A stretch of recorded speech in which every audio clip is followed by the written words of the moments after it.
नमस्कार, capital TV Uttar Pradesh देख रहे हैं आप और मैं हूं आपके साथ अखिलेश पांडे।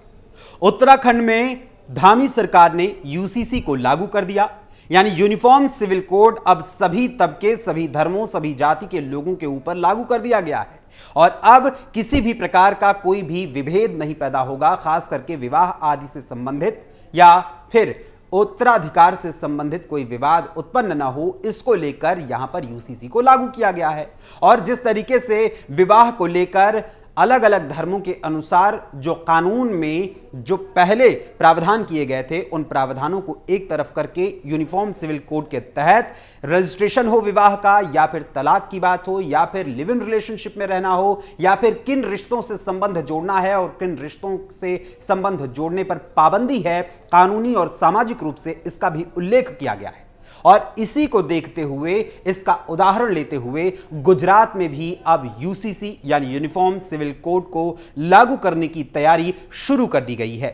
और इसको लेकर अभी से की जाने वाली तैयारी को लेकर सुप्रीम कोर्ट के वरिष्ठ अधिवक्ता अश्विनी उपाध्याय का क्या कुछ कहना है गुजरात में लागू होने जा रहे यूनिफॉर्म सिविल कोड को लेकर, आइए आपको सुनाते हैं उनके विचार उन्हीं की जुबानी। गुजरात सरकार अब यूनिफॉर्म सिविल कोड लागू करने जा रही है।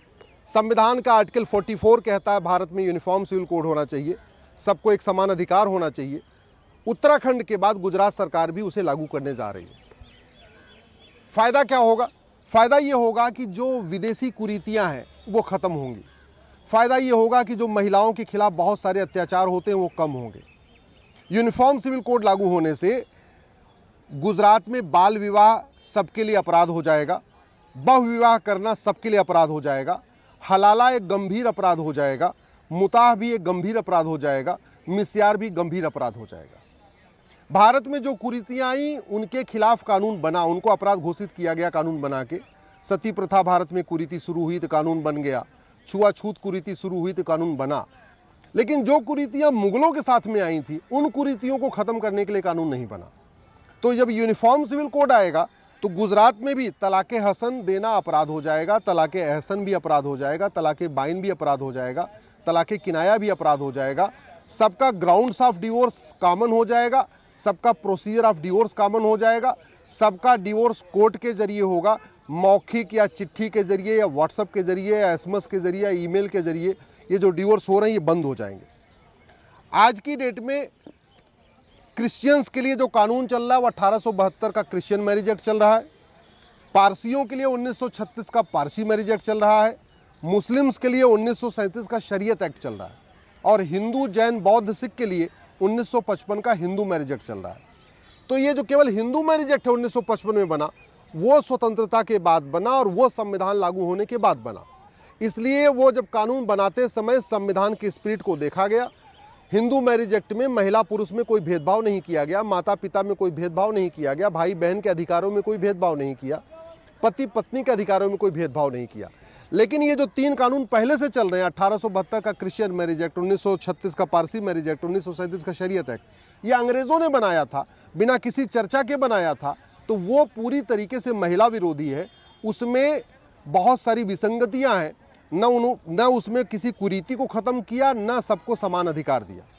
तो यूसीसी आने से ये जो पुराने कानून चल रहे हैं अंग्रेज़ों के समय के, वो रुक जाएंगे, वो ख़त्म हो जाएंगे और सबको एक समान अधिकार मिल जाएगा। यूनिफॉर्म सिविल कोड आएगा तो फ़ायदा ये होगा कि बेटे और बेटी की शादी की उम्र समान हो जाएगी। अभी हिंदू, जैन, बौद्ध, सिख के लिए शादी की उम्र बेटियों की 18 साल है मिनिमम एज, और बेटों की शादी की मिनिमम एज जो है 21 साल है। लेकिन ये सब पे लागू नहीं होता है। यूनिफॉर्म सिविल कोड आएगा तो जो मिनिमम एज है वो सबके लिए एक समान लागू होगी, सबके लिए एक समान हो जाएगी। विवाह का रजिस्ट्रेशन कंपलसरी हो जाएगा, अभी नहीं है। डाइवोर्स का जो ग्राउंड है, विवाह विच्छेद का ग्राउंड है, जो तलाक का ग्राउंड है, वो बाकायदा लिखित में हो जाएगा, कोडिफाइड हो जाएगा। अगर कोड होने पे डिवोर्स होगा, नपुंसकता के आधार पे डिवोर्स होगा, बाझपन के आधार पे डिवोर्स होगा, जो भी होगा वो कोडिफाइड हो जाएगा, सबके लिए लिखित में हो जाएगा। उससे अलावा आप डिवोर्स नहीं दे पाएंगे, चाहे वो मानसिक क्रूरता के आधार पे हो या जिसके आधार पे हो। डाइवोर्स का प्रोसेस एक समान हो जाएगा। फिर ये जितने बाहर चलते हैं ना, कोर्ट के बाहर वाले तलाक, वो बंद हो जाएंगे। सबको कोर्ट जाना पड़ेगा, कोर्ट के जरिए होगा, फैमिली कोर्ट के जरिए होगा। गुजारा भत्ता का फार्मूला सबके लिए एक समान हो जाएगा। गुजारा भत्ता किसको मिलेगा किसको नहीं मिलेगा वो भी एक जैसा हो जाएगा। गोद लेने की प्रक्रिया सबकी एक समान हो जाएगी। गोद लेने का अधिकार सबको बराबर मिल जाएगा। अभी सबको नहीं है, हिंदू जैन बौद्ध सिख में पत्नी को है गोद लेने का अधिकार, लेकिन बाकियों में गोद लेने का अधिकार नहीं है। इसी तरीके से विरासत का अधिकार, जो माता पिता की प्रॉपर्टी में अधिकार मिलता है, वो भी बेटे बेटी को एक समान हो जाएगा, पति पत्नी को एक समान हो जाएगा। वसीयत का अधिकार भी सबको एक समान हो जाएगा। सबसे बड़ी बात, एक पति और एक पत्नी का नियम सब पे लागू हो जाएगा। इतना ऑलरेडी उत्तराखंड में हो चुका है। मैं गुजरात सरकार से मांग करूंगा कि जो यूसीसी बना रहे हैं उसमें हम दो हमारे दो भी लागू कर दें, फिर अलग से जनसंख्या नियंत्रण कानून नहीं बनाना पड़ेगा। और ज़रूरत भी है इस समय, क्योंकि जनसंख्या विस्फोट के कारण बहुत सारी समस्याएं हो रही हैं। संविधान निर्माताओं ने 1948 में इस पर चर्चा किया था, यूनिफॉर्म सिविल कोड के ऊपर। 23 नवंबर 1948 को इस पर चर्चा शुरू हुई और फिर संविधान निर्माताओं ने कहा कि चूंकि भारत का विभाजन मजहब के आधार पर हो चुका है, जिसको मजहबी कानून चाहिए था वो ऑलरेडी पाकिस्तान जा चुके हैं। जो लोग भारत में हैं इनके लिए अब मजहब के आधार पर कोई अलग से स्कीम नहीं होगी। न मजहब के आधार पर नियम होगा, न मजहब के आधार पर कानून होगा, न मजहब के आधार पर कोई बोर्ड होगा, न मजहब के आधार पर ट्रिब्यूनल होगा, न मजहब के आधार पर कोई आयोग होगा, न मजहब के आधार पर कोई मंत्रालय होगा, न मजहब के आधार पर कोई लोन होगा, न मजहब के आधार पर कोई वजीफा होगा। कोई मजहब रिलीजियस बेस पे कुछ भी नहीं होगा। दुर्भाग्य ये है कि 2025 में हम आज़ादी की जब 75वीं वर्षगांठ बना रहे तो भी मजहब के आधार पर नियम कानून चल रहे हैं। क्रिश्चियंस के लिए क्रिश्चियन मैरिज एक्ट, पारसी के लिए पारसी मैरिज एक्ट, मुस्लिम्स के लिए शरीयत एक्ट, हिंदू के लिए हिंदू मैरिज एक्ट। मजहब के आधार पे वक्फ बोर्ड भी चल रहा है, मजहब के आधार पे वक्फ ट्रिब्यूनल भी चल रहा है, मजहब के आधार पे योजनाएं चल रही हैं, मजहब के आधार पे माइनॉरिटी फिल्म मिनिस्ट्री चल रही है, मजहब के आधार पे माइनॉरिटी कमीशन चल रहा है। सब कुछ मजहब के आधार पर चल रहा है। मैं आशा करता हूँ ये बहुत जल्दी खत्म होगा। उत्तराखंड में ऑलरेडी यूसीसी लागू हो चुका है, गुजरात सरकार उसको करने जा रही है। वैसे ज़्यादा अच्छा होता कि ये पार्लियामेंट में यूनिफॉर्म सिविल कोड लागू होता, जिससे पूरे देश में एक साथ ही लागू हो जाता। लेकिन अगर पार्लियामेंट से नहीं भी आ रहा है तो ये राज्यवार भी अच्छा है कि भाई उत्तराखंड में लागू हो गया, अब इसके बाद गुजरात करेगी। बहुत जल्दी मुझे पूरा विश्वास है कि इसके बाद मध्य प्रदेश सरकार भी करेगी, छत्तीसगढ़ सरकार भी करेगी, फिर उसके बाद उत्तर प्रदेश सरकार भी करेगी, बिहार सरकार भी करेगी, राजस्थान सरकार भी करेगी, महाराष्ट्र सरकार भी करेगी। तो अगर एक एक करके राज्य सरकारें भी कर रही हैं तो अच्छी बात है। लेकिन मेरा ये मानना है कि सभी राज्य सरकारों को इसके लिए पहल करना चाहिए, सभी नागरिकों को इसके लिए पहल करना चाहिए। भारत का संविधान कहता है कि सब एक समान है, सबको समान अधिकार है, सबका समान कर्तव्य है, तो कानून भी सबके लिए एक समान होना चाहिए, मजहब के आधार पर बिल्कुल नहीं होना चाहिए है। और ख़ास तौर पे कुरीतियों और कुप्रथाओं को मजहब के आड़ में इसको आप जस्टिफाई नहीं कर सकते हैं। जो कुरीतियाँ मुगल काल में आईं उनको ख़त्म करना ज़रूरी है और वो तभी ख़त्म होगा जब यूनिफॉर्म सिविल कोड होगा। अब उत्तराखंड सरकार ने बाकायदा, गुजरात की सरकार ने 5 सदस्यीय समिति बना दिया है। जस्टिस रंजना देसाई इसको हेड कर रही हैं। अच्छी बात यह है कि जो उत्तराखंड सरकार ने बनाई थी कमेटी, उसको भी जस्टिस रंजना देसाई ने हेड किया था। तो उनको एक तरीके से पूरा इस पर रिसर्च उनके पास में है, पूरा डॉक्यूमेंट उनके पास में है, सारा वो ऑलरेडी काम कर चुकी हैं।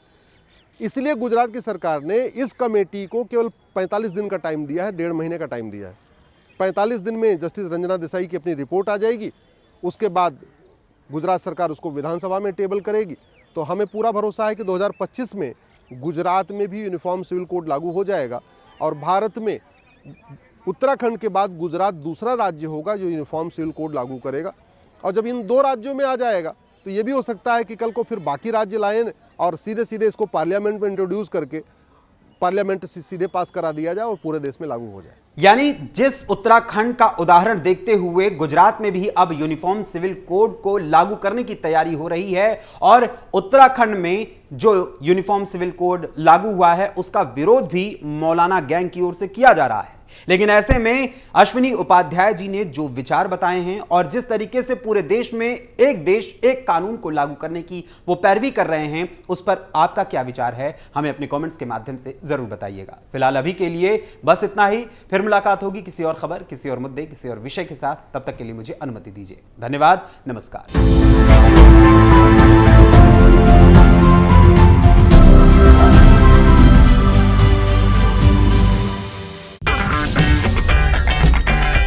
अगर आपको हमारा वीडियो पसंद आया हो तो इसे लाइक करें, हमारे चैनल को सब्सक्राइब करें और हाँ, बेल आइकन दबाना ना भूलें।